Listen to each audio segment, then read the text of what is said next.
Race affects our lives in countless ways. To read provocative stories on race from the Times, sign up here for our weekly race-related newsletter.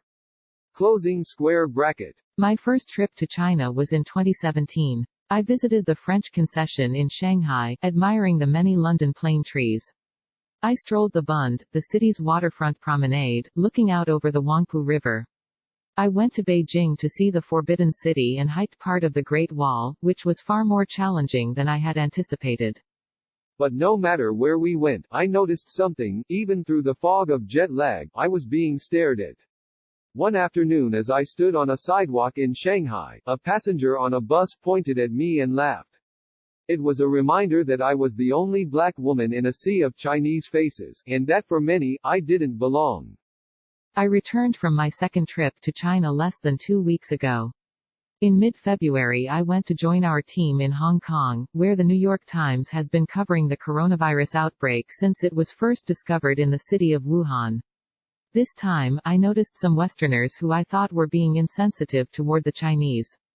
Most everyone in Hong Kong wears a mask these days, which felt to me like an act of solidarity and a symbol of the city's effort to fight the virus as a community. It was jarring to see many foreigners not wearing masks when the overwhelming majority of the Chinese population considered wearing them a serious matter of public health. Not wearing a mask, in my view, was a sign of cultural insensitivity. It even strikes me now as an early echo of the tendency of some to label the coronavirus the China virus. China will continue to dominate headlines in the coming weeks and months, and I'm grateful for my experience in the country. I plan to use it to guide me as we cover this story, the biggest of my career, and to help me think about what makes us different and how important it is to be sensitive about those different social and cultural markers. From Hong Kong, I watched in horror as the coronavirus spread across the world.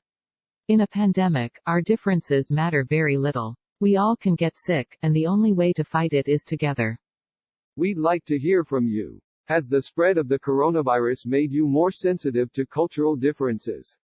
Email us your thoughts at racerelated@nytimes.com. We may use your story for an upcoming article.